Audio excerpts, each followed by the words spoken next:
Bienvenidas, compañeras, compañeros, a esta nueva emisión de Alternativas. Karina Palacios, psicoterapeuta junguiana y analista comunicadora popular, ha tenido la gentileza nuevamente de aceptar la invitación para conversar un poquito sobre los cambios en el ánimo de la sociedad ecuatoriana y estas importantísimas movilizaciones que el país está viviendo. Muchísimas gracias, Karina, y bienvenida. Hola Pedro, muchísimas gracias por la invitación. Saludos a todas y todos quienes nos escuchan hoy. Bueno, mira, de la última vez que conversamos por este medio, han pasado muchísimas cosas, carros y carretas, Sí. y en algunos casos en términos muy dolorosos, ¿no? Como el asesinato de los compañeros, en fin. Mira, yo quisiera un poco empezar retomando la tónica de esa conversación, enfocado desde lo que serían la constitución de la subjetividad de la gente y proyectarlo en estas duras condiciones sociales. Es decir, la dureza de las condiciones de vida se ha venido manteniendo desde hace largo rato, aunque se viene agudizando a niveles ya desesperantes. Pero me parece ser que hay una transformación en las correlaciones de fuerza a nivel de ciertos sectores de la población en la que a pesar de que siguen habiendo una importante presencia política, inclusive de control social por parte de sectores que siguen adhiriendo a esta cuestión canibalística supuestamente anticorreísta, pero que en realidad es antipopular, de ayudar, sea consciente o inconscientemente, a los gobiernos neoliberales que hemos tenido desde Moreno, Lazo y Noboa. Y lo que tenemos ahora es una especie de despertar, ¿no? La gente sostiene ya, ahora estamos ya 15 días de movilización y parece que la cosa no se queda ahí. Y es claro que en otros sectores del país la gente no se moviliza en parte por miedo. ¿Cómo ves vos la cosa?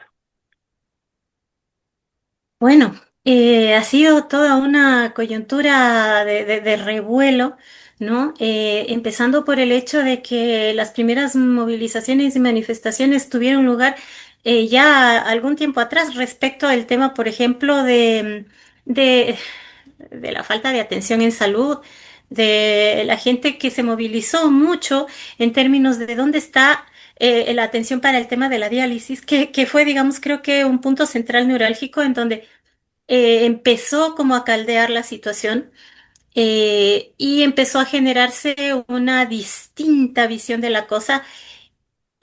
Las veces anteriores que habíamos hablado, recordarás que habíamos comentado respecto de la disonancia cognitiva y del hecho de la dificultad de ver la realidad, de por mucho que esté allá al frente, me niego a verla porque prefiero no verla y prefiero mantenerme en mi creencia para no traicionar, ¿no?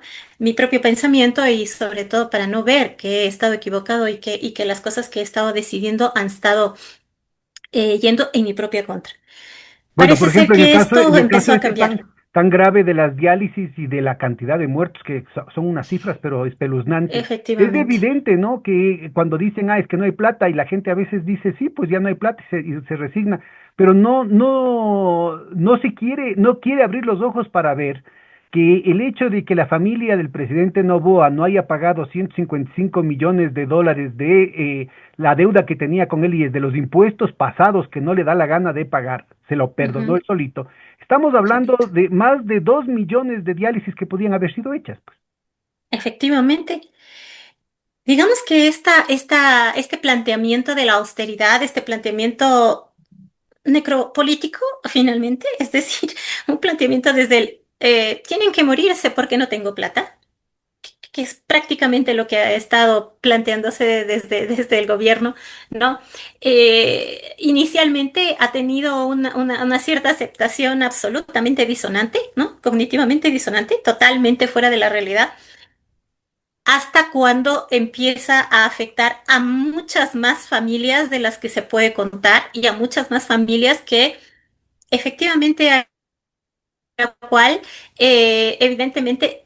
¿Recuerdas tú que lo habíamos comentado? Cuando la gente se siente traicionada, cuando se enarbola la palabra traición, empieza a cambiar ya el proceso Toma de conciencia. exactamente. Entonces, Esto pudo haber empezado a ocurrir con este asunto, no solamente de la diálisis, sino ya después de los bebés, de los neonatos que no tenían una atención adecuada y que empezaron a fallecer en las clínicas, sobre todo en Guayaquil, producto de la falta de insumos médicos, Qué terrible. producto de la falta de condiciones sanitarias mínimas en los espacios en los que tiene que haber absoluta asepsia. Entonces, esto ya empezó a calar, ya no solamente en los sectores, ya no en los sectores comúnmente afectados por las situaciones de austeridad, que son casi siempre inicialmente los sectores campesinos, sino que ya empezó a permear toda la conciencia urbana. Y ahí está el cambio un poquito, porque en la parte rural y en la parte campesina, ciertamente toda la capacidad de convocatoria y toda la capacidad de liderazgo que ha tenido el movimiento indígena históricamente y desde los 90 sobre todo, es sumamente importante y no se ha debilitado. Ni siquiera es que se haya fragmentado necesariamente, sino que los liderazgos fueron cooptados, que es distinto, ¿no? Desde mi perspectiva.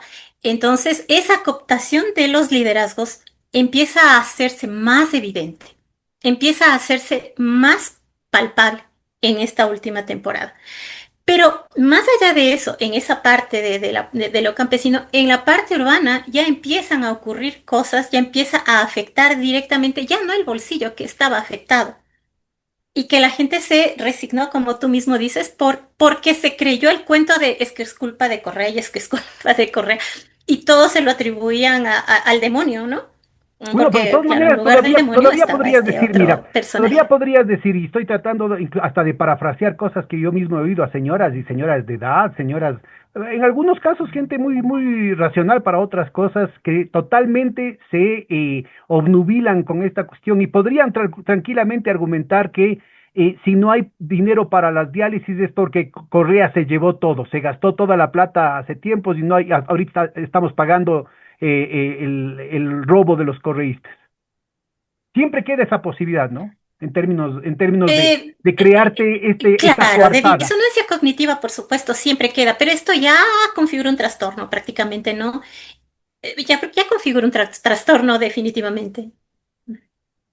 ¿Y tú cómo verías el cambio de las condiciones que evitarían que estos trastornos se convierten, tienen cierto grado de masividad, ¿no? Tiene cierto, en términos cuantitativos, afectan a importantes segmentos de la población. ¿Cómo verías, por ejemplo, vos hablas del caso de que el liderazgo indígena fue cooptado, pero en ninguna parte en el país se tiene una Sí, dinámica tan cercana de los líderes con sus bases? ¿Cómo es posible que las bases se aguanten eso? así es. Cuál es la herida? Cuál es el elemento que permite, ¿no es cierto?, seguir lucrando de esta mentira. En realidad me da la impresión de que efectivamente todo el proceso sistemático de esto, ¿no? Si es que los líderes son cooptados y luego si es que los discursos que son hegemónicos van permeando a ese liderazgo y luego hacia las bases, naturalmente va a ocurrir que van a hacer falsas atribuciones, ¿no? De responsabilidades frente a cosas, primero que no son existentes, que no son palpables, que no son contingentes, como por ejemplo todo el tema de, es que nos van a poner los impuestos a las herencias, pero ¿cuáles herencias? Sí, es que nos van a subirlo, no sé qué, es que nos van a quitar la vaquita, es que nos van a quitar el no sé qué, es que no, que simplemente fueron, como ya lo sabemos, son elementos discursivos que a medida que se van repitiendo, y si es que mi liderazgo tiene y adopta ese discurso, voy a tener la tendencia, ¿no? A creerle. Voy a tener la tendencia a adoptar yo también esa visión, aunque no sea algo que contundentemente yo lo tenga en la puerta de mi casa. Bueno, pero entonces de nuevo Entonces, aparece la pregunta, es, ¿qué es lo que ha cambiado? O sea, ¿qué es lo que está es abriendo las justamente puertas eso. para que la gente se sostenga en una lucha ya? Sostener una lucha 15 días, ya cualquier noción de lo que pasa es que el dinero del narcotráfico, es que los correístas le están financiando, se desmorona, ¿no? La gente se tiene que empeñar existencialmente porque además está arriesgando el pellejo. Así tiene que es, comprometer su vida en este tipo de cosas. A ver, efectivamente. ubícanos con más detalle cómo se dan estos procesos psicológicos a nivel de la sociedad. Estuve escuchando eh, una interesantísima deliberación de la dirigencia indígena. Me enviaron un audio, ¿no? Y yo sentí una profunda descomposición en la legitimidad de esos liderazgos. Es decir, esa descomposición en donde había demasiadas voces que querían torcer la voluntad de las bases. ¿Ya? Es decir, no, nosotros hemos venido aquí y estamos con toda la disposición de sostener esta medida, pero si ustedes nos dicen que tenemos que regresarnos, y no querían, y era como, se regresaban nuevamente a la postura de, pero es que estamos aquí para esto, ¿cómo nos pueden decir que nos tenemos que devolver? Entonces hubo un momento efectivamente de quiebre en donde ya las dirigencias nacionales no fueron escuchadas porque no tenían la legitimidad, porque en ese momento lo que estaba presionando más aparentemente eran las bases y su voluntad de dar marcha atrás a estas medidas últimas, que evidentemente se entiende que es el tema del diésel, pero que el tema del diésel es apenas el último eslabón en donde ya se desbordó absolutamente todo lo que estaba aguantando la gente y que se estaba negando a mirar. Y que cuando ya se desborda, entonces ahora sí quiero ver y ahora sí puedo ver y ahora sí puedo decir y ahora sí me puedo manifestar porque esto me ha estado incomodando y esto otro me ha estado incomodando y esto demás me ha estado incomodando y cómo es posible y estoy viendo, ahora sí estoy viendo. Ya no me niego a ver porque ahora sí siento y entiendo que no estoy solo, que no estoy sola para mirar lo que me está incomodando, que no me está incomodando a mí sola, que no es solo a mí a quien me está afectando. Y ya no tengo el miedo, porque uno de los dispositivos fundamentales que se ha estado manejando a lo largo de toda esta época, desde hace 7 y 8 años atrás, que en realidad viene un poco más atrás, es el tema de, es que si protestas eres correísta, es que si te quejas eres correísta, es que si no sé qué, eso se ha roto. Se ha roto totalmente el miedo a que me etiqueten con cualquier cosita de ahí, porque es más contingente y nosotros, nuestros pueblos, realmente tenemos esta precariedad que no se puede maquillar tan fácilmente con un discurso que estuvo ocurriendo, ¿no? Que estuvo ocurriendo inventándonos historias, relatos y fantasías sobre lo que podría ocurrir y lo que capaz que ocurrió, sin ninguna evidencia.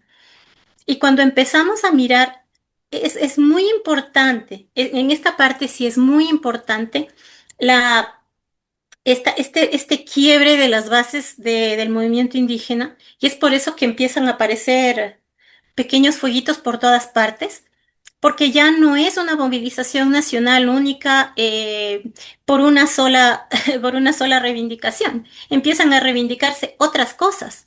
Está Quimsacocha en el sur, está en el norte el no a la consulta popular, está en toda la sierra el tema de bajar el precio del diésel y de los productos de consumo diario y de todo lo demás. Está en Guayaquil, renuncie el presidente. Está en la Amazonía, bueno, ahora sí nos vamos a juntar al paro, que ellos fueron los primeros en decir que no.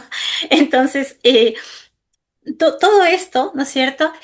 Cuando las bases empiezan a presionar porque ya es contingente, porque no se puede sostener y quienes sostienen nuestra economía son las pequeñas economías familiares del campo y de la ciudad, pero sobre todo del campo. Entonces, claro, ya se empieza a percibir algo nos están diciendo que no es correcto. Hay algo en ese discurso que no estoy teniendo la capacidad de conciliar en mi mente.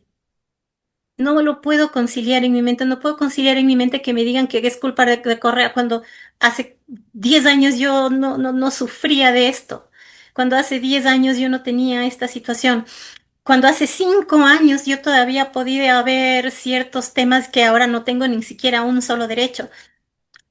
Jamás, ¿no? Yo he tenido que aceptar este tipo de crueldad, porque es una crueldad vista, desde todo punto de vista, ¿no es cierto? Que no haya posibilidades de sacar los alimentos del campo a la ciudad, que no haya posibilidades de yo irme a atender, aunque sea en el peor de las circunstancias, en un hospital público, que no haya la posibilidad de que yo pueda quejarme a ninguna entidad, a ninguna institución pública por los atropellos que estoy sufriendo desde el lado privado, desde los bancos, desde las empresas, desde las tarjetas de crédito, desde los almacenes, desde en donde todo el mundo está haciendo arbitrariamente lo que se le ocurre para sacarme mi dinero, el poco que tengo. Todo esto está ocurriendo. Y está ocurriendo que la gente ya no tiene miedo de quejarse porque quejarse ya no es ser correísta, es tener noción de realidad, tener principio de realidad. O sea, me estoy muriendo. La gente al lado mío se está muriendo. Los bebés se están muriendo. El IES está queriendo ser privatizado a través de una decisión absolutamente absurda dentro de la Asamblea Nacional y se moviliza todo aquel que se siente afectado en su derecho. Finalmente, en este momento, todo aquel que se siente afectado en su derecho está movilizado. Todos. Desde la señora que vende la fruta en el mercado hasta mi vecina que no puede ya pagar digamos, la matrícula de los niños y no puede comprarles los libros y no sé qué porque ya no le alcanza, ya no puede, ¿no? Y entonces no sale a la calle, pero sí dice vive el paro. Entonces es un poco esto lo que ha empezado a ocurrir y como digo, es sumamente importante que todo este trayecto desde el año 2019, que está en la memoria muy profundamente, sobre todo entre los jóvenes que formaron parte de las brigadas de socorro, de las brigadas médicas, han generado una masa crítica importante en el ámbito, digamos, urbano, que se ha ido también extendiendo y expandiendo hacia otros sectores, ¿no? Me parece que eso ha sido lo que ha ido ocurriendo a lo largo de estos últimos, eh, yo diría un mes y medio, 2 meses, a partir del tema de la diálisis y luego pasando por todo el tema del IES, ¿no? En la parte urbana. Y por supuesto, en la parte rural está todo este asunto, ¿no? La coopción de los líderes que en algún momento terminan perdiendo su legitimidad porque ha sido escandalosa la manera en la que también ellos han asumido las dirigencias. mm, Inicialmente con una postura para después pasar a otra. Bueno, en Pachacuti que eso no es una sorpresa, pero en la Conaya sí. Y entonces esto, hay una presión desde las bases, ¿no? Es lo que entiendo además porque desde la perspectiva histórica de la CONAIE es un proyecto este, étnico. ¿No? Legítimo, totalmente legítimo, pero es un proyecto étnico y ese es su límite hasta cierto punto. Es decir, no es una reivindicación de clase, no es una reivindicación estructural, es una reivindicación política de querer integrarse plenamente en el Estado nacional desde su particularidad, cosa que es legítima y absolutamente deseable, ¿no? Pero no es una reivindicación de clase. Es por eso que la CONAIE tiene contradicciones internas muy fuertes, muy profundas, ¿sí? Entonces, hay mucha gente que cree que porque tienen poncho y porque han venido del campo, no puede haber contradicciones de clase dentro del movimiento. Por supuesto que las hay, ¿sí? Igual que las hay en el pueblo mestizo. Y este es un momento importante también porque cuando llamamos a todos los pueblos, cuando se hace una convocatoria a todos los pueblos y todos los sectores, el sector urbano está incorporado desde lo indígena, lo mestizo y lo campesino. Es decir, aquí estamos todos. Pero es importantísimo que en este momento nos incorporemos como mestizos urbanos, que es lo que somos también. Ahora, Y esta parte de nuestra antes de entrar identidad sí falta. en este punto de la acumulación de fuerzas, cuando explicabas el mecanismo, venía a la mente la lectura de Ernesto Laclau, ¿no? Mm, Y de Chantal Moufle, hay toda una corriente, toda una escuela en torno a eso, con interpretaciones más o menos creativas, llamémoslo así, de, no sé, pues lo que planteaba Lacan en torno a una especie, a un significante vacío, es decir, un Ujú. significante que tiene por ejemplo, en este caso el tema de la protesta social, va vaciándose del contenido inmediato, es decir, va desligándose del propósito inicial, por ejemplo, el tema del diésel, ¿no es cierto? Y pasa poco a poco a cubrir, al despojarse de su significado inicial, va cubriendo otros significados que cada uno de los colectivos en pugna le van asignando, ¿no? Entonces ese significante vacío va adquiriendo una especie de, la forma de un paraguas que va cubriendo varias reivindicaciones y que va sumando a la protesta a otros sectores. Ahora, el rato que planteas aquí en utilizando este marco conceptual, digamos, ¿no? Sin entrar en mayores detalles, el punto clave aquí dices, nace desde un proyecto étnico. Y este Sí, proyecto étnico no es un proyecto de clase, por tanto, tiene una serie no afecta estructuralmente al sistema, no pretende serlo, sino que es un espacio de inserción de una población marginada en el ujú, aparato del Estado, es decir, para poder entrar en el sistema. No es una cuestión antisistema, sino es para poder entrar en el sistema. Del así lado es. mestizo ha habido una intención de que los indios nos den luchando, pues, ¿no? Nos den haciendo la revolución, digamos. Y entonces Exactamente. aquí se plantea un gran punto que me parece que es crucial. Eh, ¿Qué temas de identificación son tan poderosos que impedirían el que este proceso de toma de conciencia, este proceso de asignación de contenidos, de significados a la protesta social de ahora pueda trascender también al mundo mestizo? Que ya ha trascendido, ¿no? Pero lo que hace falta es precisamente la voz o las voces, ¿no? Que consoliden, que aglutinen esta forma identitaria de alguna manera desde lo simbólico, porque es fundamental la parte simbólica, ¿no? En quién nos representamos, en quién nos miramos, que sea mestizo o mestiza y que nos pueda proyectar nuestros sueños, nuestras perspectivas, nuestros horizontes. Desde ahí, por ejemplo, lo que podría más bien vehicular antes que obstaculizar, ¿no? Sería, por ejemplo, tomar la constitución del Ecuador como la plataforma original desde donde partamos para la discusión de las diversidades, no desde el aire, no desde la nada, porque la constitución finalmente fue un ejercicio colectivo, lo queramos o no queramos aceptarlo. Fue un ejercicio colectivo de creación, que sí, que después por allí hubo una distorsión y otra, pero no está el 100%, pero puede que esté el 60% y eso es un montón Y no cabe en duda, no cabe relación duda que es el proceso de participación popular más intenso, más y más, democrático y yo te diría más exigente que se ha dado en la historia del totalmente, porque totalmente. la gente discutía, yo he estado presente en colectivos a nivel muy popular, y la gente discutía, por ejemplo, cuando se hablaba de los derechos de la naturaleza, la gente discutía ese tema. Cuando se hablaba de los distintos sectores de la economía y se hablaba de la economía popular y solidaria, la gente discutía con razones y con una argumentación muy sofisticada. Eh, Bella. yo creo que difícilmente se encuentra un parangón similar a esa, con todos los problemas, todas las limitaciones que pudo haber tenido que el proceso, ¿no es cierto? Yo creo que no hay una experiencia tan popular y sin duda no hay otra constitución con un origen tan democrático como el de de Montecristi.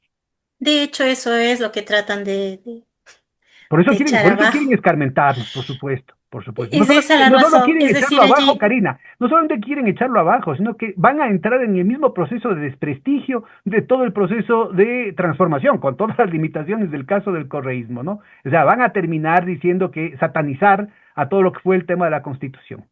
Ahorita ya está un poco difícil porque ahorita sí ya hay un contrapeso discursivo importante y eso sí se lo debemos al movimiento indígena y es el hecho de estamos basándonos en la Constitución. La Constitución nos está garantizando este derecho y Derecho ese, a la por ejemplo, resistencia. a la resistencia, en ninguna otra Constitución previa teníamos eso, ni ninguno otro de los múltiples derechos respecto de la naturaleza que son también fundamentales y que son, eso sí, parte de nuestra identidad, no solamente como en el lado campesino, sino que eso sí gracias, ahora sí, la globalización, ya tenemos una conciencia ecológica. Entonces, esos son, digamos, momentos de encuentro del discurso, ¿no? En donde sí se puede encontrar temas en común sobre los cuales se puede sostener un proceso de esta naturaleza. Entonces, mi tesis mía, personal, particular, es en principio, defender la Constitución como la creación colectiva del proyecto de país al que aspiramos desde hace muchos años y que está presente allí en ese texto, que no es perfecto y no tiene que ser perfecto. O sea, no tiene que ser perfecto, pero tiene que abarcar el mayor de los paradigmas de lo que queremos y de lo que soñamos y de lo que esperamos como país. No podemos entregarle eso, ¿no? A una oligarquía psicópata como la que en este momento está en el gobierno, narcobananera, necropolítica, neoliberal, bueno, no sé, ya tiene tantos epítetos ya, pero es lo que le des.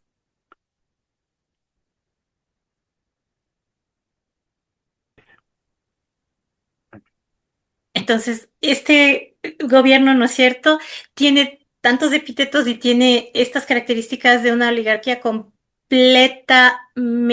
Vamos a retomar el tema desligada. de lo de la psicopatía, que esto yo creo que valdría la pena explicarlo con mayor detalle después de un momentito, pero agotemos un poquito más este tema de los procesos a través de los cuales las luchas parciales de distintos sectores de la población podrían irse articulando en torno a este significante vacío, en torno a este referente que abarcativo, digamos, para ponerlo en términos menos técnicos, de este referente adaptativo abarcativo de la protesta social.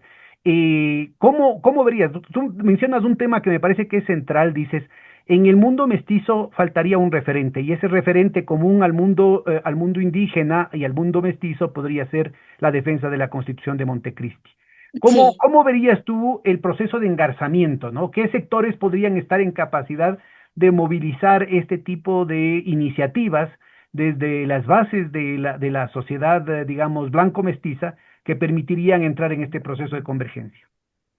Mira, ahí hay una interesante movilización de los y las jóvenes que forman parte, por ejemplo, de los colectivos feministas jóvenes, profesionales, estudiantes universitarios y universitarias que conocen y están absolutamente conscientes de cómo funciona justamente esto, cómo funciona la relación entre la Constitución como tal, el Estado, la estructura del Estado y la garantía de nuestros derechos.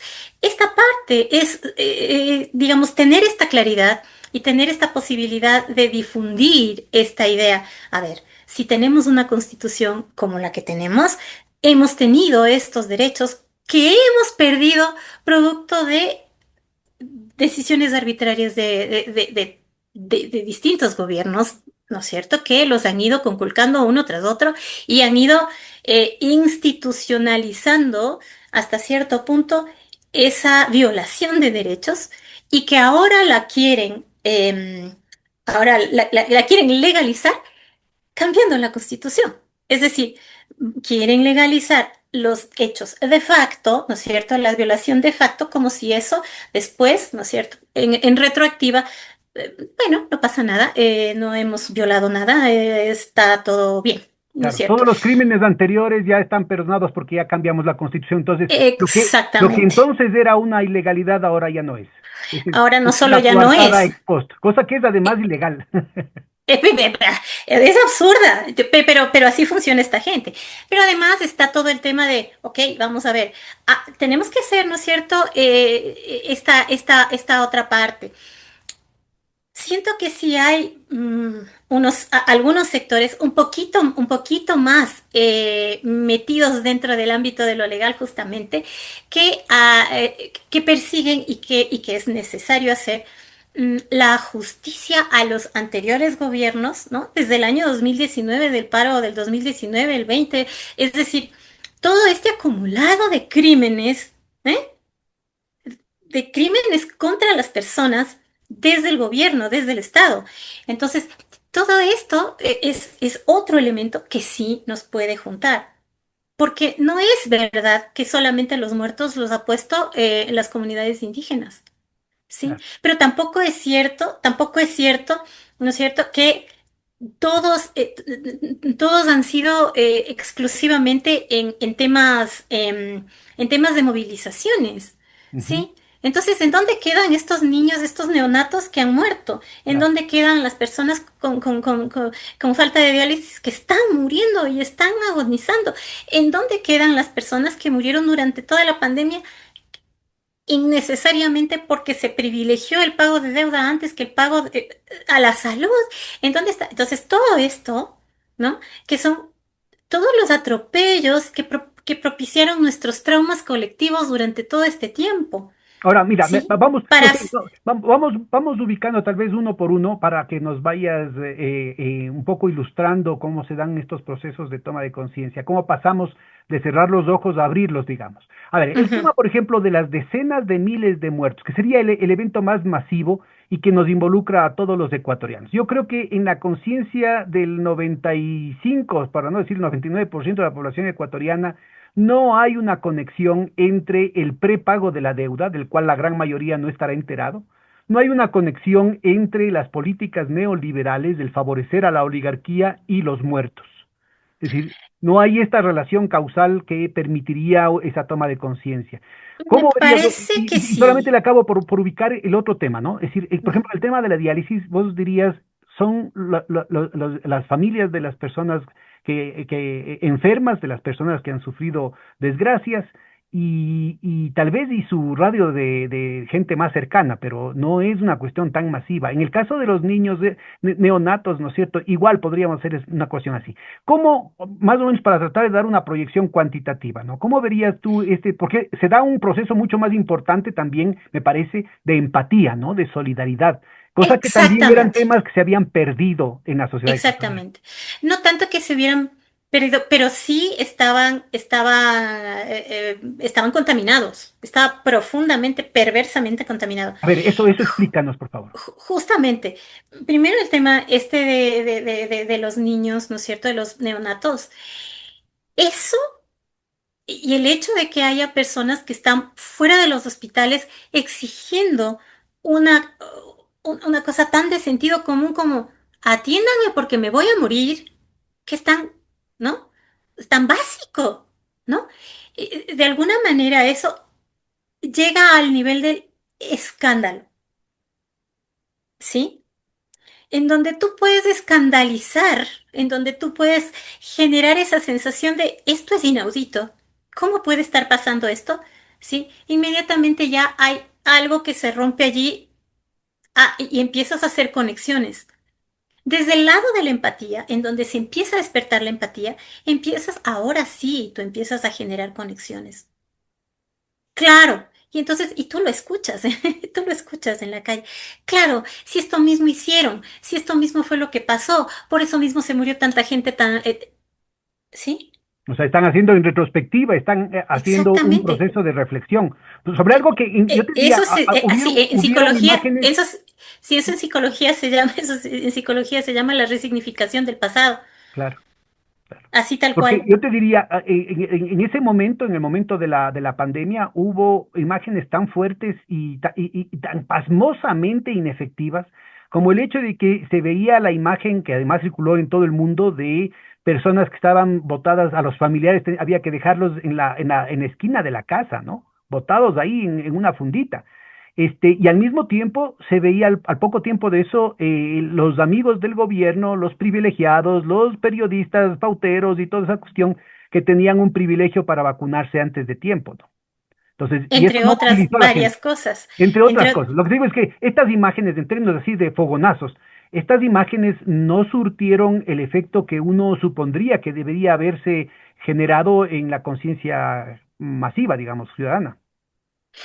eh, vamos a ver, en ese momento era muy difícil, era muy difícil que entraras en empatías o que entraras, se generó gran empatía, por supuesto, alrededor de la pandemia, pero era un momento de supervivencia en el que lo único que tenías que hacer era cuidar y Sobrevivencia, cuidarte.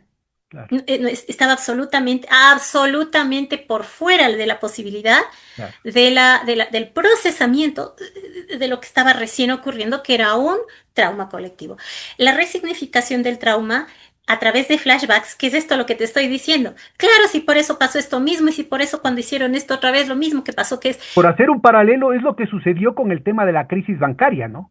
El momento de la quiebra de los bancos, la responsabilidad estaba en nuestros ojos, la responsabilidad de la oligarquía, la responsabilidad de los banqueros, la responsabilidad del neoliberalismo, de todo el establishment del Fondo Monetario Internacional, la complicidad de sectores de las Fuerzas Armadas, de la Iglesia, de los medios de comunicación, estaba en nuestras narices y sin embargo tuvimos que esperar 5 o 6 años para que la gente tome conciencia de eso y diga ya basta. y al mismo tiempo, en paralelo, se seguía construyendo el discurso según el cual, pobrecitos, hay que devolverles la plata, hay que devolverles, esto es comunismo, cómo les pueden quitar los bienes a los millonarios para devolvernos la plata a nosotros, o sea, igual, o sea, se seguía sosteniendo eso ahí desde una cierta disonancia cognitiva que no era tan fuerte y que no era tan bien instrumentada como lo que sí supieron hacer alrededor del último ya peldaño del gobierno de la Revolución Ciudadana o de Alianza País. Porque, claro, ahí ya habían aprendido, ¿no? Y porque además, hay que decir, ese gobierno le dio papaya. ¿Sí? O sea, entró, se metió en el discurso de la diatriba. Y Te refieres eso, al gobierno de Correa, dio claro, papaya, dice. dio papaya, dio papaya. O sea, se metió en el discurso queriendo decir que todos son odiadores, ¿no es cierto? Que sí era verdad, pero eh, sacando también su temperamento, ¿no? En momentos y en espacios en los que lo que ocurría era descontextualizar eso y convertir una imagen que inicialmente tenía en una deformación y en un demonio y una cosa que... Entonces, bueno, dio material. ¿Qué vamos a hacer? Si no hubiera habido material, no lo habrían podido hacer, A ver, y pero es dio entonces, material. ya que lo sacas, me toca adelantar una cosa para completar después, porque me parece que todavía hay que seguir trabajando sobre cómo se está dando la adhesión a la protesta o a la dinámica Sí, de sí, sí. resistencia, ¿no? Pero hagamos un paréntesis, porque mencionaste también en una intervención anterior, decías, ya esta situación de que te digan borrego, de que te digan correísta, se está gastando y ya no tiene la eficacia movilizadora que tuvo hasta hace poco. Yo Y diría que ahorita tiene una eficacia de un 2% en la gente que todavía tiene un problema de disonancia cognitiva favorable al correísmo, digamos, entre comillas, ¿no? ya, porque verás, yo te diría, no sé, ¿no? Habría que ver, porque de todas maneras se ve la fuerza con la que están construyendo en los medios de comunicación y narrativas tan delirantes para poder continuar con este proceso del chivo expiatorio. Y como De- el tema de escalar la cosa y plantear que ha sido Glass, que ha sido Correa el que directamente mandaron a matar a Villavicencio, es decir, tratar de dar ya tratar de ya no solamente hacer el offer, la persecución judicializada en torno al tema de la corrupción, del robo y de eso, sino que ya quieren hacerlo a nivel del asesinato, ¿no? En algún momento intentaron inclusive armar como que Correa, el gobierno de Correa hubiese tenido 3.500 desaparecidos, es decir, peor que la dictadura de Pinochet o de la Videla dictadura o de los demás. militares en Argentina, ¿no? Y eso Sí. con sectores de ciertas ONGs nacionales y extranjeras de izquierda, lo cual muestra clarito, ¿no es cierto?, lo que ahora está denunciando hasta el vicepresidente Vance en los Estados Unidos del papel de la USAID, valdría la pena que del lado Claro. europeo también pongan con una cantidad de ONGs financiadas desde la izquierda posmoderna, sectores progresistas y toda esa cuestión que están involucrados en esta situación. Yo creo que toda esa podredumbre algún momento hay que ubicar. Pero yo creo que es más importante aprovechar tu tiempo para que nos cuentes un poquito sobre la construcción del chivo expiatorio en sí. O sea, más allá de los, ¿cómo se arma eso? Y ahí me estaba acordando, bueno, yo no sé qué tanto compartes vos con teorías, hay gente desde el psicoanálisis, desde la psicología social, no sé, pues diría Ancio, de Pichon Rivière, o desde la antropología, el René Girard, ¿no es cierto? Que te hablan de que hay un mecanismo casi humano, ¿no? Casi, digamos, consustancial al ser humano, de crear, de generar un chivo expiatorio, de encontrar a alguien a quien echarle la culpa, y que eso no correspondería a una situación, digamos, de una sociedad en particular, sino que en cada sociedad se ve, lo que cambia es el mecanismo de construcción de ese chivo expiatorio, o el mecanismo de solución de ese chivo expiatorio, a través de la ritualización, a través de la religión, algunos dirían inclusive a través de la moneda, ¿no? Del tema de la economía. Y el punto fundamental aquí es entender cómo entiendes vos. ¿Tú qué crees que hay una situación innata en los seres humanos a través de esta cuestión del mimetismo, ¿no? De la competencia, de la emulación, de estar queriendo siempre tener un reconocimiento, de ser algo más que los demás, que termina eso en una cuestión de violencia? Y si es que esa situación particular no se lo resuelve en torno a echarle la culpa a alguien, o sea, hacerle cargamontón a alguien, pues esto de aquí deriva en una situación de todos contra todos. ¿Cómo ves vos esa situación? Bueno, eh, el hecho del chivo expiatorio es efectivamente es un dispositivo de control, no es otra cosa, ¿no? En donde, Pero claro, lo sería, que yo sería hago es inherente a los distraer la humanos. mirada de mí. Esto de vamos a decir que es como el lenguaje es inherente a la capacidad del lenguaje es inherente a los humanos y diferentes idiomas, y hay gente que no realmente ni el propio ni el ajeno ni ninguno.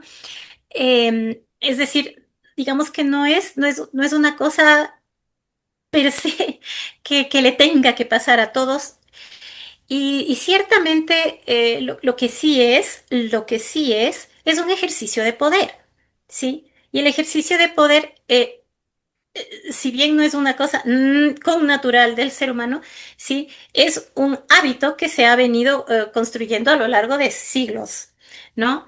Entonces, desde esa perspectiva, ¿no es cierto? La creación de un chivo expiatorio es la creación de un enemigo, es la creación de una figura, de una imagen, de un símbolo al cual atribuirle falsamente, primero qué características que están contrarias a mis propios criterios, a mis propios valores, etcétera, etcétera, sobre el cual ejercer la máxima coerción, ¿no? Hasta ahí. Esto tiene todo un modelo, es todo un proceso, porque el tema del chivo expiatorio como ejercicio de poder tiene muchas otras, digamos, variables, ¿no? Como por ejemplo el hecho de, eh, para yo poder gobernar adecuadamente, lo que voy a hacer es recoger todos los males presentes, pasados y futuros y atribuírselo a este, que es el chivo expiatorio, que es el enemigo. Al enemigo hay que perseguirlo. Al enemigo hay que am, Despreciarlo y este, deshumanizarlo también, ¿no?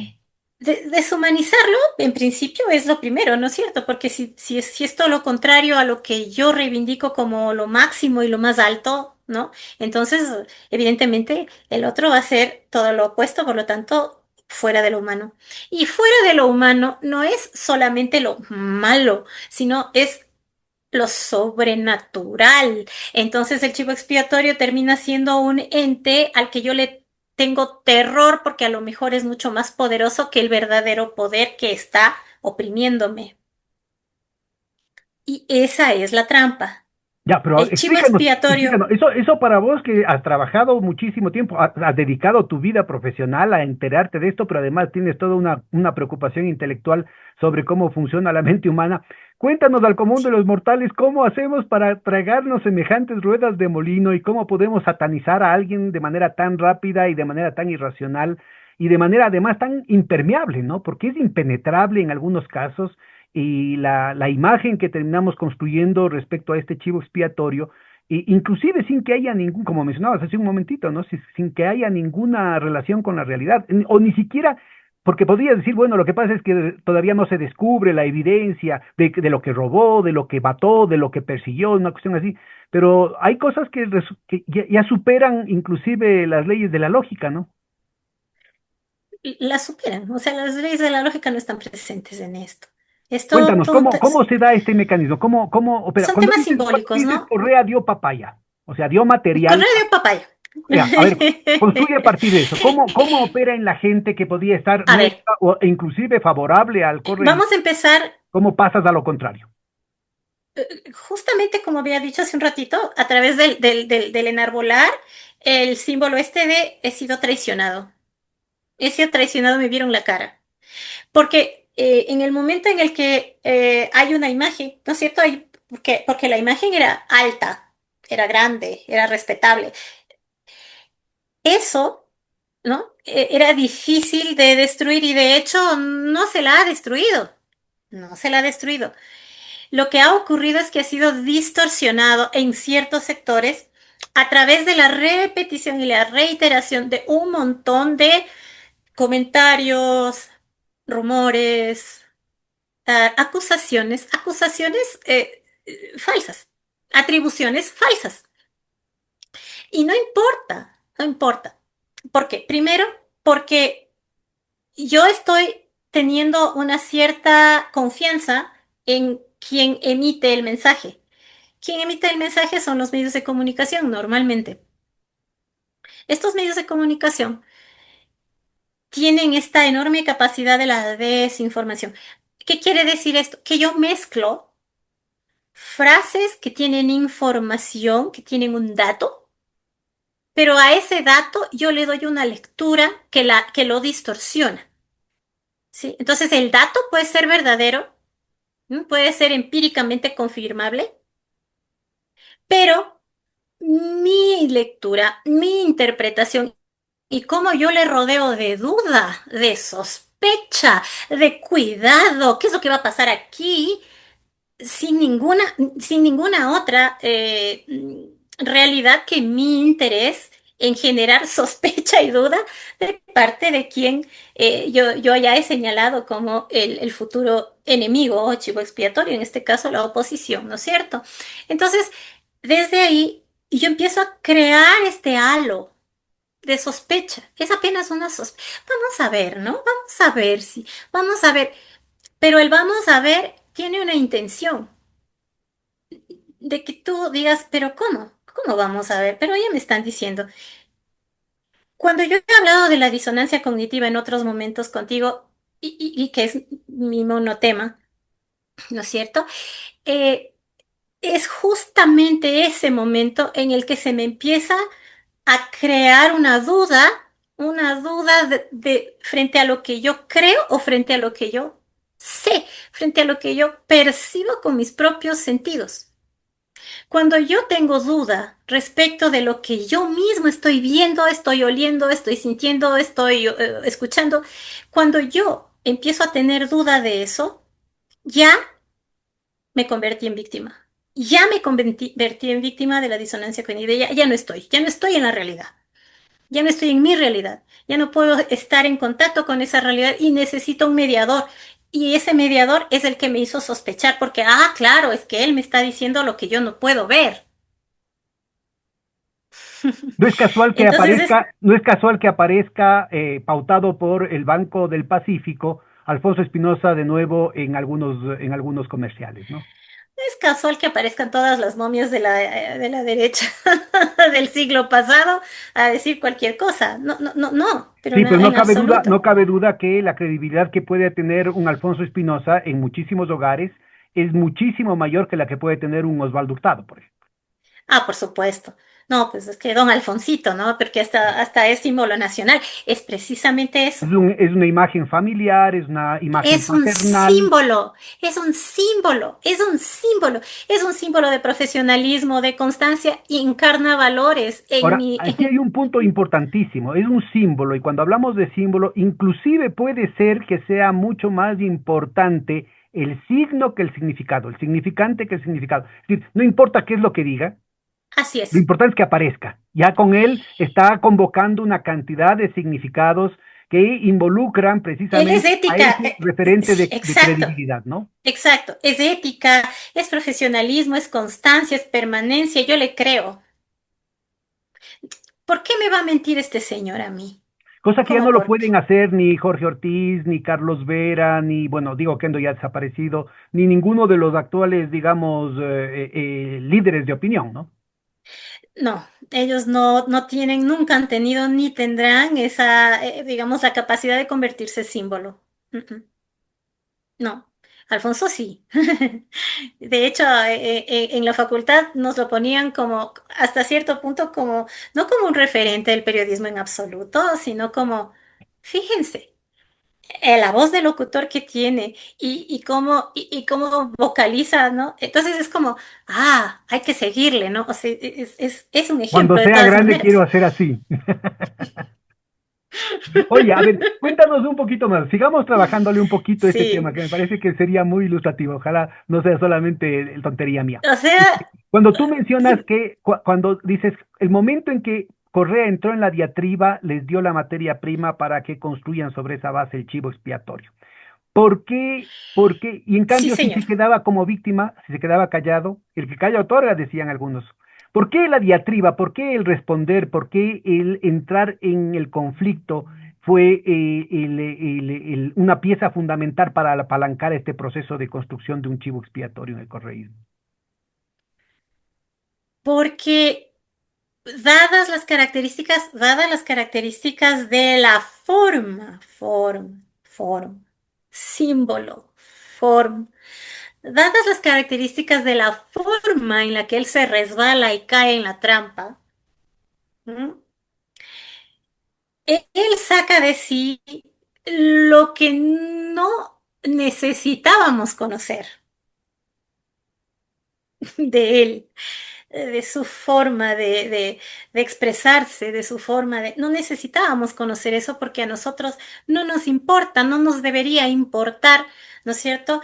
Si se exalta, si no se exalta, si dice malas palabras, si no las dice, si estornuda mal, si estornuda bien. A nosotros no nos debería importar eso tanto como las decisiones de la gestión de gobierno. ¿Y a quién sirven esas decisiones en la gestión de gobierno? No nos debería importar otra cosa del presidente, sino qué políticas está implementando y a quién sirven. ¿Hacia dónde va el dinero, por último? ¿Sí? ¿A quién sirve el dinero que es nuestro? ¿A quién sirven los recursos que son nuestros? ¿A quién sirven las Claro, instituciones es que la son nuestras? institución ¿A de la quién sirve ese presidencia de la Estado? República, ¿no? Lo que se está hablando. No es la persona de Exacto, Correa o del presidente o de Novoa en este caso, sino es la institución de la presidencia de la República lo que es necesario defender. Que es lo que además se está exacto. destruyendo ahora, ¿no? Entonces, si Es lo que tú, se está si tú destruyendo te ahora, fijas fíjate la más, diferencia. Sí, sigue, por favor, completa. no te estoy escuchando, Sí, que completes nomás, que completes el tema de la institución de la presidencia. no te estoy escuchando. ¿Ahí me oyes? ¿Me Sí, oyes? ya, te decía, Sigue. si tú te fijas más en esta forma, en la forma de la persona, entonces, por supuesto que eso va a generar nuevamente, ¿no es cierto?, otro símbolo. Es decir, inicialmente, esta persona representa una esperanza, representa un rumbo nuevo, representa un refrescar el estado, representa un montón de cosas. Él como persona, sí, pero desde el punto de vista de que no es la persona, pues sino es el estilo de gobierno, el plan que te presenta, el equipo con el que trabaja, la organización estatal desde la cual se va a proyectar todo eso.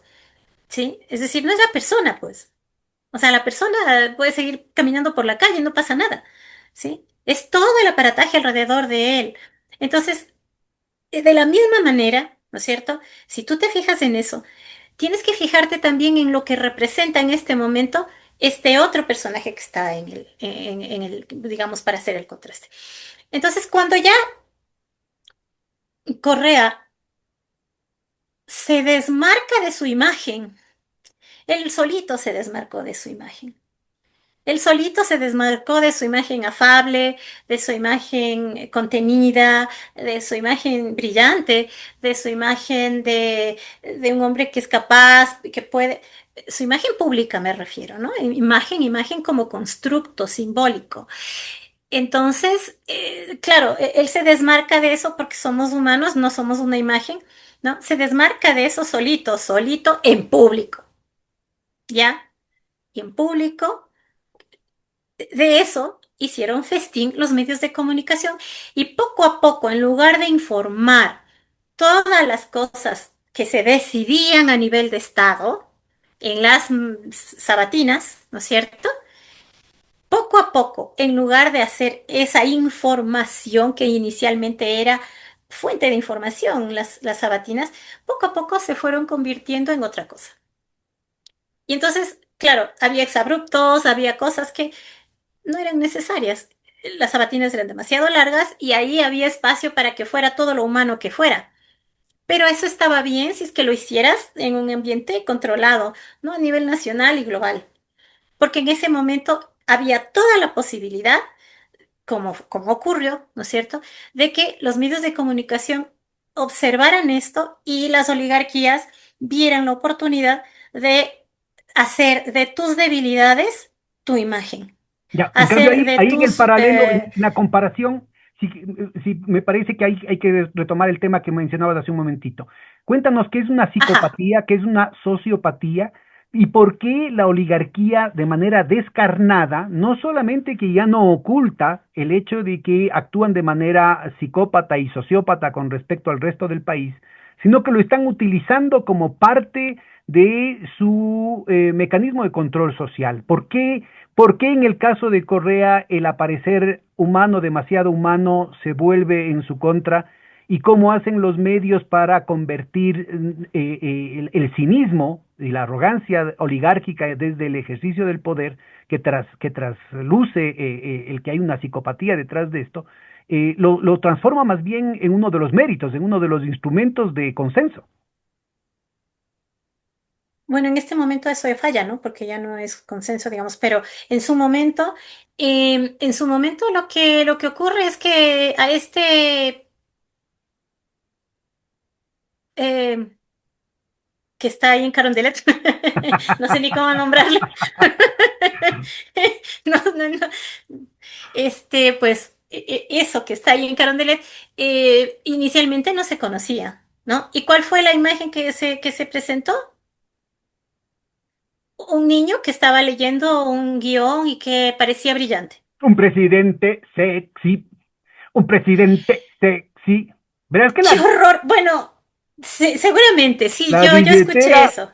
billetera mata galanura. Ah, seguramente.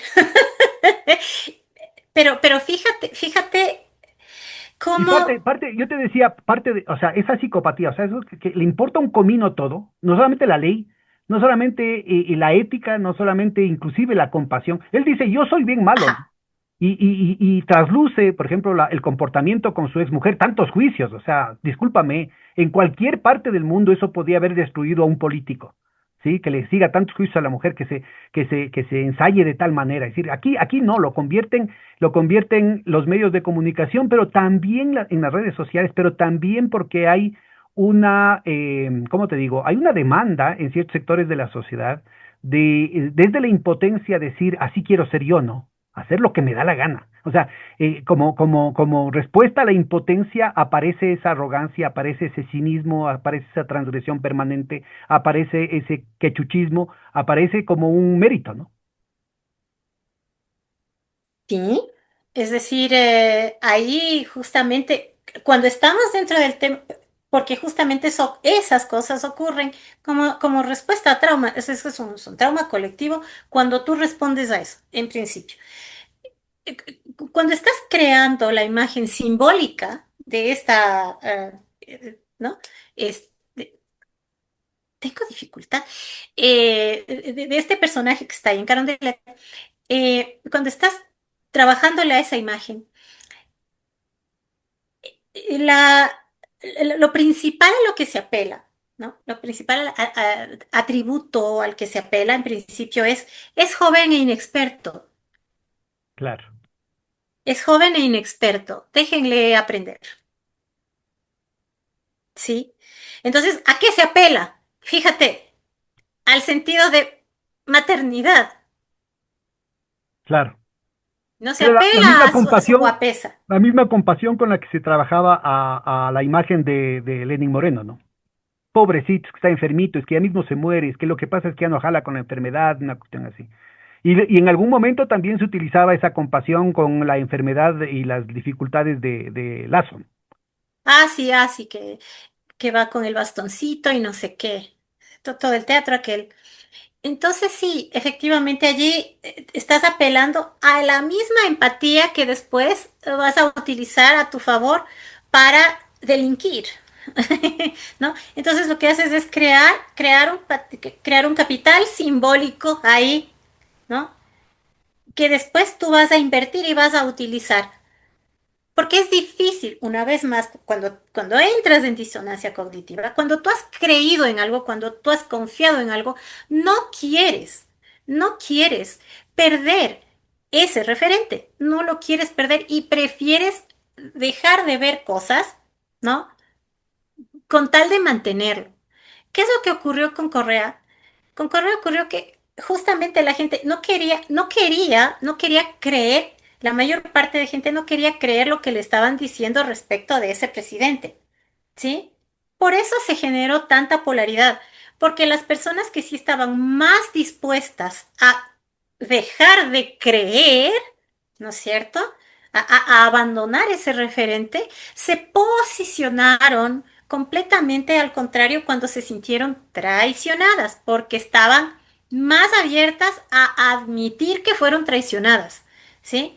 Y estuvieron abiertas a recibir toda esa información, a toda esa carga simbólica frente a la cual Correa termina siendo un monstruo sobrenatural que se ha comprado a la Interpol. O sea, ¿no? Pero así completamente desmedido, completamente irracional, por supuesto, y desmedido, ¿no? Y en este otro lado pasa lo mismo, solo que en este otro caso no hay medios de comunicación que estén reforzando la reprobación del referente, sino todo lo contrario, ¿sí? Están convirtiendo a este ente en un aparente, un supuesto contrapeso. Salió mal, ¿Por qué dice que salió salió. mal? Y aquí empezaríamos a retomar el tema de, a ver, objetivamente, ¿cuáles son los sectores? Más bien, ilústranos, ¿cuáles son los sectores que están plegando a la protesta? No son solamente los indígenas, no es solamente Cuenca, no es solamente Imbabura. ¿Qué pasa con la costa? A ver, vamos viendo qué sectores efectivamente están participando en la protesta. Como te he dicho, o sea, hay toda una cadena de sectores que se empiezan a movilizar porque primero sienten la necesidad de manifestar su descontento frente a la situación real de la vida. Contingente, contingente. En esa contingencia, en donde se me muere la gente, en donde no tengo para dar de comer, en donde no, ya, cuando se exagera, porque acá lo que ha pasado es que hay una gran, enorme distorsión, ¿no es cierto? Y un forzamiento discursivo para blindar este personaje. Y se nota y se siente eso, ¿ya? Porque, claro, los medios todavía siguen poniendo titulares como eh, el gobierno va a adelantar, ¿cómo es? El bono, no sé, ¿cómo era? El décimo, ¿no? Uno de los décimos que va a adelantar para no sé qué. en un mínimo, ¿no es cierto? En un mínimo de conciencia, tú te preguntas, ¿qué está buscando esta persona? Además, cuando ya usó eso y quemó esa imagen en la anterior campaña electoral, es decir, empezó a decir, es que no vamos a dar este bono a los influencers, vamos a dar esto de aquí por acá, y empezó a regalar la plata con plata ajena, a ser muy generoso, inclusive no cobrando las tarifas eléctricas, dejando desfalcadas a las eléctricas. Entonces, y otra vez va a volver a hacer eso. La gente, ¿crees vos que ahora ya no se va a tragar la rueda de molino? Habrá un porcentaje, ¿no? Habrá un porcentaje que en realidad no, como en todas las sociedades, en realidad no está en nada. O sea, no está en nada, no está ni en luna, ni en el otro, ni en ninguna parte, y si le van a regalar algo, se pone a la fila. Sí, eso va a ocurrir. Pero en términos generales, todas las personas que están movilizadas, todas las personas que están movilizadas ya están al otro lado de la disonancia cognitiva, ya están en el lado de estoy palpando mi realidad, no me vengas con cuentos. Ya no existe la posibilidad, porque yo ya salí. Esta confluencia, ¿no es cierto?, de percepciones comunes, colectivas, es una forma de salir del trauma, de los diferentes traumas que hemos estado viviendo a lo largo de todos estos años, desde el 2018, por lo menos. A ver, elabora sobre ¿Sí? este tema, a ver, este concepto de que esto nos permite, ese es un elemento terapéutico, el poder Esto es participar, el poder totalmente. tomar en nuestras manos, o el sentir que tomamos en nuestras manos la rienda de nuestros destinos, es parte de un proceso de superación de este trauma. Cuéntanos un poquito con esos detalles. Ha habido algunos momentos, ¿no es cierto?, de incomodidad. Normalmente los momentos de incomodidad se dan, psicológicamente hablando, los momentos de incomodidad se dan cuando tú sientes que hay algo que no está bien, a pesar de que no lo logras ver. No lo logras ver, pero te molesta, te molesta, te molesta, no lo logras ver y te lo guardas y te queda la frustración y te queda la insatisfacción y te queda la sensación amarga, ¿sí? Y no lo logras ver porque todavía estás bajo el efecto del shock. Estás bajo el efecto del trauma, estás bajo el efecto del golpe. Te golpeó la pandemia, te golpeó el paro, te golpeó la economía, te golpeó que te quitaron el trabajo, te golpeó, o sea, todo eso funciona en contra de nuestra capacidad de entrar en conciencia de nuestra propia realidad. Tendemos a hacer un aparte, ¿no? Y nuestra psique nos permite sobrevivir así, ¿sí? Haciendo un aparte. Necesito retirarme del mundo un poco, pero dentro de ese retirarme del mundo que es absolutamente legítimo y de supervivencia, cuando tengo todos estos otros elementos, si yo tengo esta incomodidad, ¿no es cierto? Y me presentan a alguien a quien yo atribuirle falsamente mi incomodidad, se la atribuyo fácil para que yo pueda medio desfogar esto y eh, eh, no acumule esta presión, ¿no? Hacia el origen real, ¿no es cierto? Entonces yo desvío la atención de esa incomodidad y se lo doy al chivo expiatorio del que hablábamos hace un rato. Pero yo por mucho que haga, estoy viendo, ¿no es cierto?, que el tal chivo expiatorio ni está haciendo nada, ni existe prácticamente. Prácticamente. Prácticamente. Ese es en lo práctico, en la vida cotidiana. Pero en la vida cotidiana estoy oyendo que me dicen, voy a dejar el precio del diésel porque no es posible que les convirtamos en más pobres a los pobres y 2 doritos después subo $1 el diésel. Entonces, ¿sí? Ya no hay manera de que yo atribuya esa decisión directamente a otro, porque está clarísimo en la causa y la consecuencia, ¿sí? Ya no hay una forma de que yo me confunda ahí. Que yo no quiera verlo ya es otra cosa. Que yo elija quedarme en mi trauma es otra cosa. A ver, Y vamos, está bien. vamos entonces, a ver, de lo que implícitamente has venido conversando es de dos segmentos de la población, por ponerlo así en términos muy esquemáticos, ¿no? Para poder, porque tenemos ya solamente unos 20 minutitos. Has, Ujú. has venido desarrollando, bueno, por un lado tienes vos los sectores de la militancia indígena, ¿no es cierto? Y de la izquierda a correísta o anticorreísta, pero que se va a movilizar y va a estar en la resistencia, pase lo que pase, con una conciencia clara, con una trayectoria de vida en muchos casos, con una, inclusive con una vinculación orgánica a organizaciones sociales, en fin.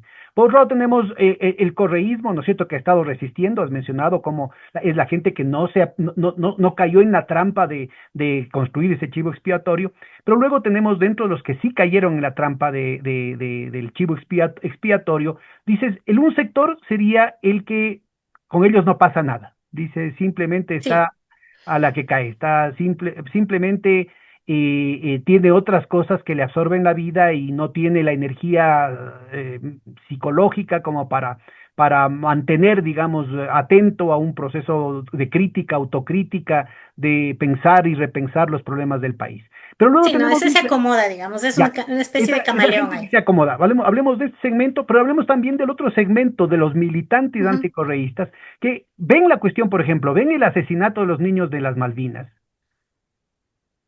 y siguen insistiendo en eso, ¿no? Que saben perfectamente lo que está pasando y se enconchan en la mentira y van a continuar escalando el tema del veneno, del odio. Hablemos de estos dos grandes segmentos de la población ecuatoriana, cómo operan sus mecanismos psicológicos y qué los puede mover. Porque yo te diría, inclusive retornando al tema de los cuatro chicos de las Malvinas, al niño de 11 años al que el ministro de Defensa le acusó de ser él el culpable, de ser él el narcoterrorista, ¿no? Después de que sabía perfectamente ya para entonces que lo habían arrodillado, después de vejarlo hasta sexualmente, ¿no es cierto? Lo habían secuestrado, lo habían hecho pasar vergüenzas sexuales, lo habían hecho arrodillar para disparar en la cabeza, descuartizarlo e incinerarlo. Hablemos con todas las palabras, porque en última instancia, Karina, yo sí te pondría la pregunta con este pequeño subrayado. Habían 16 candidatos anticorreístas y escogieron a este. Y por supuesto, yo he venido defendiendo que matemáticamente es imposible que la votación haya sido cierta, que hubo ahí un fraude enorme, Sí, yo vergüenza también para todos considero aquellos eso. analistas, ¿no es cierto?, que inclusive se ponían en un plano de superioridad moral para acusar a Venezuela del fraude y todo, y que al día siguiente estuvieron aceptando como válidos los resultados electorales que presentó la autoridad tramposa electoral. Yo te diría, a ver, vámonos ubicando, ¿no es cierto? Inclusive con esa cuestión del fraude, cerca de la mitad de la población escogió a este candidato y no a cualquiera de los otros, de las otras opciones anticorreístas. Cuéntanos cómo opera esos procesos psicológicos en esos dos grandes sectores, aquellos que se acomodan y aquellos que son militantes en la política del veneno. La parte del acomodaticio realmente es esta parte de eh, la absoluta alienación en el sentido de haberse apropiado, digamos, del máximo valor de este tipo de organización social en donde el individualismo prima, ¿no? Es decir, a mí no me importa nada, yo sigo aquí, no me importa, no tomo partido, no me sirve, no me sirve, o sea, no me sirve para comer y tampoco me sirve para nada, o sea, lo dejo ahí, ¿sí? Porque lo veo desde lo muy inmediato, desde lo muy Individualista. total, sí, total, o sea, mira, desde lo más básico del instinto, ¿no? Ahora está esta otra parte, digamos, la gente que se posicionó al extremo del anti-correísmo, ¿no es cierto? Evidentemente, tuvo esta trampa del chivo expiatorio, todo esto en donde había una inconformidad que no estaba resuelta y que fue alimentada por los medios de comunicación, simbolizada, etcétera. Dentro de ese grupo, ¿no es cierto? También, digamos, está el otro lado que se posicionó pro correísmo, ¿no es cierto? Pero que yo realmente eso no, que eso por sí mismo ya es una invención para Confrontar. crear un conflicto ficticio, totalmente ficticio, ¿sí? Porque no existe eso, no existe, simplemente era una forma, ¿no es cierto? Entonces estas otras personas también forman parte de la disonancia cognitiva, solamente que al otro lado. No hay, porque están dentro de un eje de conflicto que no es, La típica teoría no de los existe. dos demonios que opera como disculpa para cualquier tipo de atrocidades, ¿no? Tal cual. Y entonces acá, en este otro lado, igual, ¿no es cierto? Opera exactamente el mismo proceso, solamente que dado la vuelta, el uno positivo y el otro negativo, nada más. Entonces, pero ocurre que acá en este otro lado, en el anti, ¿no es cierto? Están sumados el perro, el gato, el ratón y todos, ¿no es cierto? De todo tipo de gente, de todo tipo de color, de todo tipo de proveniencia, de todo tipo de formación inclusive. Pero acá, precisamente por eso, como hay tanta diversidad, ¿no es cierto? Habrá mucha gente, ¿sí? Que frente a la realidad, ¿sí? Tiene una mayor capacidad de volver a estar en contacto, volver a estar en contacto. Y este volver a estar en contacto tiene mucho que ver con lo que tú dijiste al inicio, la empatía, ¿sí? La empatía y la capacidad de, a ver, yo me conecto con esto porque me duele. Yo me conecto con esto porque me siento de alguna manera tocado por esta cosa. No personalmente, pero sí socialmente, pero sí colectivamente, pero sí. Esta noción de lo colectivo es una noción que está muy arraigada en el sector campesino, ¿no? Por eso es que la brecha empieza por allá. No obstante, en esta ocasión, los sectores urbanos se volcaron de inmediato prácticamente por primera vez. Recuerdo que en el 2019 les tomó 15 días para entrar. En Y en junio del esta ocasión, 2022 también fue más o menos rápida, ¿no? sí, fue Menos, rápido, sí, menos militante, pero fue más bien rápida la participación en sectores urbanos. efectivamente. Porque recién estábamos reacomodándonos de la pandemia y todavía hay mucho miedo y todavía hay mucha cosa, todavía estamos en trauma y todavía estamos.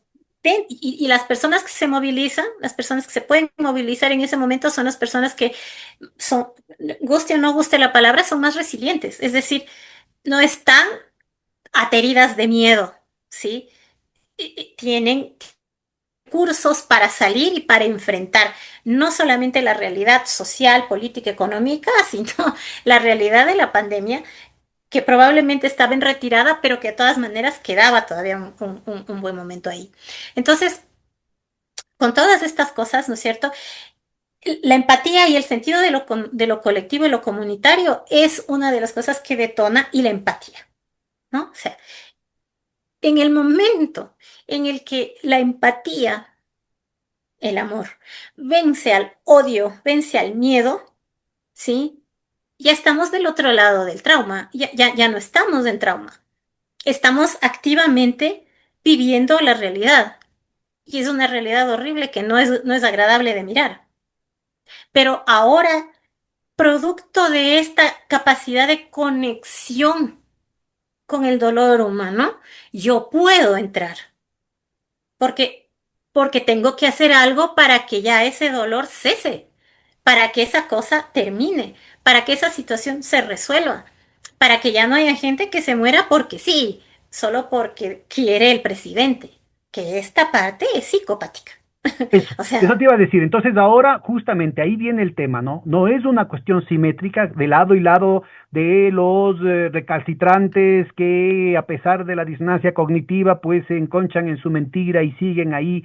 No, no, aquí lo que se trata es de un lado hay una dinámica de la compasión, de la empatía, de la sí, solidaridad, de la fraternidad, del ágape, ¿no? En el sentido así del amor, el amor así al prójimo, a lo eh, humano. a lo Ujú. humano, a la colectividad. Del otro lado, necesariamente tiene que haber un papel, esto del tema de la psicopatía y de la sociopatía. ¿Cómo ves vos? O sea, porque en algunos casos hay que escuelas que te hablan de que eso son estructuras mentales que se constituyen, digamos, en la primera infancia y que inclusive en algunos casos pueden tener otro tipo de cuestiones orgánicas, pero que no serían, digamos, objeto de procesos de generación o de ampliación social. ¿Vos cómo ves esa posibilidad? Porque es evidente, ¿no es cierto?, que en determinados ciclos políticos y en determinadas latitudes, este tipo de posiciones tienen mucho más incidencia que otras, ¿no? Que en otros momentos. A ver, desde hace algunos años viene generándose toda una línea de investigación de la psicología clínica respecto a la psicopatía como una tendencia en las líneas de gobierno sobre todo de Europa, fíjate. Entonces, Bueno, por si acaso para nuestra audiencia, déjame te interrumpo.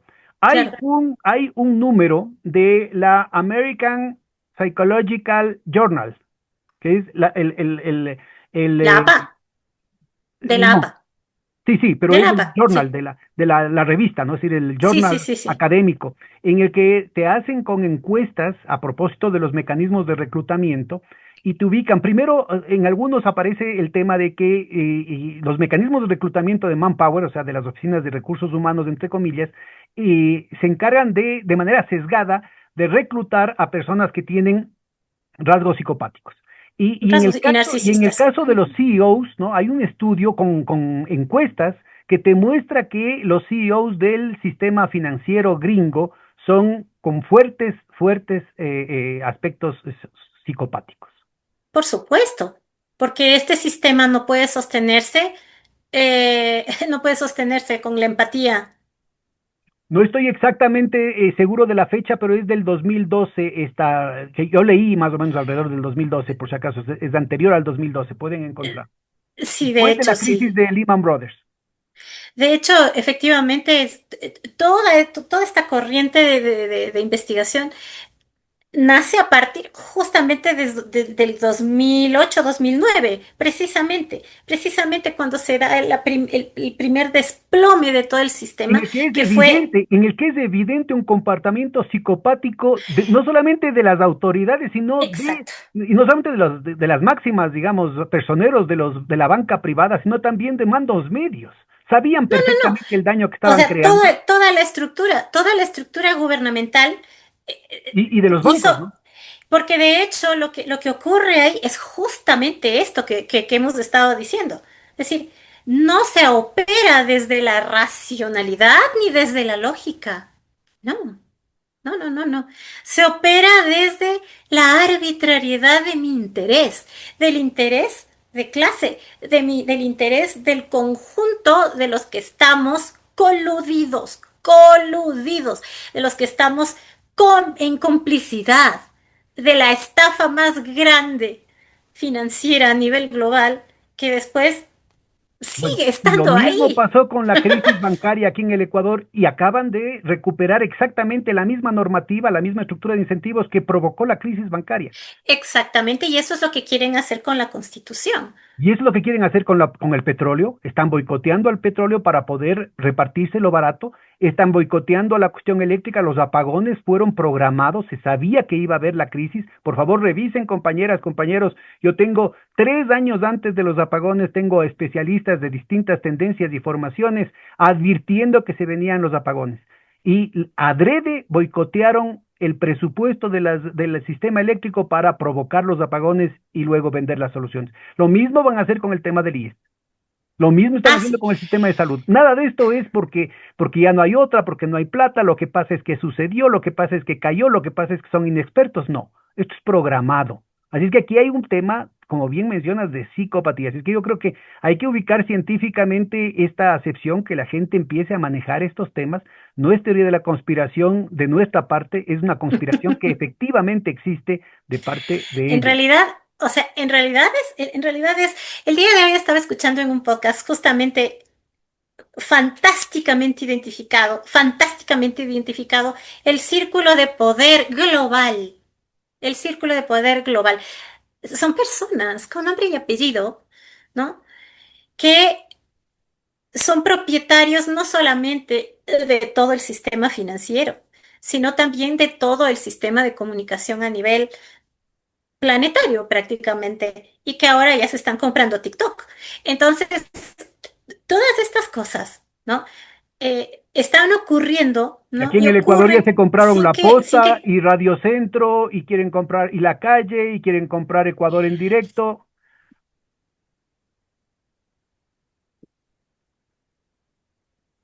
claro, porque precisamente porque mucho del éxito de esto está en lo simbólico, en lo que te dicen, en lo que te cuentan y en lo que no. en lo que se oculta, en lo que se calla, en lo que simplemente no es necesario para esa élite que tú puedas ver. Y para poder hacer eso necesitan, entre otras cosas, un gran ejército de reporteros que tengan mucho miedo o que estén verdaderamente al servicio. Entonces, ese ponerse al servicio quiere decir ser mercenarios de la comunicación por el un lado y por el otro lado, los que tienen mucho miedo, pues claro, los que necesitan sobrevivir. Pero también está todo ese otro ejército de gente que se forma en la comunicación, que como por ejemplo se va a Gaza y termina muerto, ¿no? Porque, porque está difundiendo cosas que el discurso oficial, la imagen oficial no quiere que aparezca. Esas cosas no quieren que aparezca porque simplemente destrozan, ¿no? Lo que simbolizan, lo que representan, lo que se han construido como imagen. Ahora, En la por psicopatía qué es sumamente por qué la importante época identificar. parecería, Karina, por qué la época parecería más susceptible a tragarse, la gente parecería más susceptible ahora a tragarse los fake news y la posverdad que lo que era antes?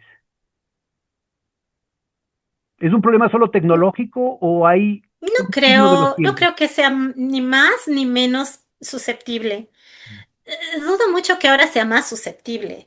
No creo que esté dentro de ese tema, no. Es simplemente la posibilidad de que nos la han dado, nos han dado la posibilidad de tener el mundo en las manos, en el teléfono móvil, ¿no? Entonces, estamos permanentemente alimentados de imágenes, alimentados de símbolos, alimentados de cosas que nos representan algo. Y este bombardeo, en realidad lo que ocurre es que esta sobresaturación de estímulos, eh, de estímulos sensoriales, ¿no es cierto? Produce una mayor dificultad para discriminar lo que sí es un dato de lo que es un cuento, un relato, una imagen, una metáfora o una mentira de plano, ¿sí? Porque es un bombardeo incesante. Y es además una forma de inocularnos una nueva adicción, porque no es que solo los muchachos están adictos. Dígame quién no, dígame quién no siente esta inyección de dopamina, esta sensación de alivio, de alegría, cuando ve en el celular que alguien le respondió el mensaje del WhatsApp. Dígame quién no, dígame quién no. Entonces, estamos dentro del círculo, ¿sí? Otra cosa es que unos tengamos dos o tres neuronas un poquito más libres que eso porque un día leímos un libro, pero nada más, pero nada más. Y eso es lo poco que nos protege, ese es lo poco de defensa que tenemos frente al embate, porque es verdad, estamos permanentemente bombardeados de imágenes sobre imágenes, además que están pensadas para el placer, ¿eh? O sea, eh, tengo que ver la imagen de inteligencia artificial que se han creado de no sé quién haciendo no sé qué cosa, qué lindo mi abuelito, le vuelvo a ver a los años, todo esto, ¿no? Entonces, es difícil navegar ese mundo de imágenes y atravesarlo para volverme a situar en la realidad. Este es otro fenómeno, ¿no? Pero abona mucho, ¿no? Para que estemos medio dormidos cuando nos están asestando los golpes, ¿sí? Y cuando nos asestan un golpe tan fuerte que no podemos dejarlo de ver y sentir, se convierte en un trauma colectivo que se operacionaliza, que se instrumentaliza para continuar sometiendo. El día de hoy, como digo, yo estuve escuchando en un podcast muy interesante, en donde se decía claramente lo siguiente. El problema con la sociedad actual es que la democracia, idealmente, conceptualmente, que en principio también estuvo sostenida sobre un segmento de la sociedad que era esclava, pero bueno, eh, digamos que los principios de la democracia, ¿no es cierto? Ideal, son absolutamente inviables en el capitalismo salvaje que estamos viviendo ahorita, eh, tal como está capital financiero y bélico, además, ¿no? Entonces, si es que eso no puede ser, no puede establecerse desde ese capital, no puede establecerse sobre la base de la democracia, ¿qué queda? La psicopatía. La psicopatía, porque no puede haber democracia, porque yo no puedo elegir qué vida vivir, yo no lo puedo hacer. Yo estoy sobredeterminada de si soy o no soy propietaria de un medio de comunicación, o si soy o no soy propietaria de la empresa, o si soy o no soy propietaria de los cargamentos de narcobanana. O sea, sí, Terrible. yo, o sea, yo no puedo decidir. Yo no puedo decidir, quien está decidiendo es los que sí son los dueños, y que además son los dueños de mi tiempo y de mi trabajo. Entonces, cuando yo más o menos me ubico dentro de esa estructura, ¿sí? Y puedo abrir los ojos y sentarme dentro de eso, entonces puedo movilizarme porque no soy solo yo, no estoy solita. Somos una masa inmensa de gente que estamos en esa misma situación. No importa si yo estoy puesta a lino o si tengo el último iPhone porque tengo una profesión que me permite hacerlo. De todas maneras, yo soy asalariada y si soy asalariada, no soy propietaria del lugar en donde trabajo. Y como no soy propietaria del lugar en donde trabajo, entonces yo no formo parte de los que toman las decisiones. Es así de simple. Distinto es cuando yo trabajo para el Estado, porque el Estado, quiera que no, es una estructura que me garantiza mis derechos, en cuyo caso yo no estoy asalariada por un dueño X, estoy asalariada por los impuestos. Es una relación distinta. Pero en lo otro, en la parte privada, si soy asalariada, yo no soy la dueña. Y si no soy la dueña, yo no soy parte de los que toman las decisiones, ¿no? Reflexiones muy, muy valiosas, muy enriquecedoras para el debate. Y yo quería ver si te puedo comprometer a sí mismo para tener una racha de unas 2 o 3 intervenciones más a lo largo de estas semanas, porque creo que sería muy importante el poder seguir reflexionando sobre lo que está pasando en el país y lo que está pasando en el alma de los ecuatorianos. Te agradezco muchísimo, Karina. Sí, claro. Bueno, hasta la próxima. Muchísimas gracias.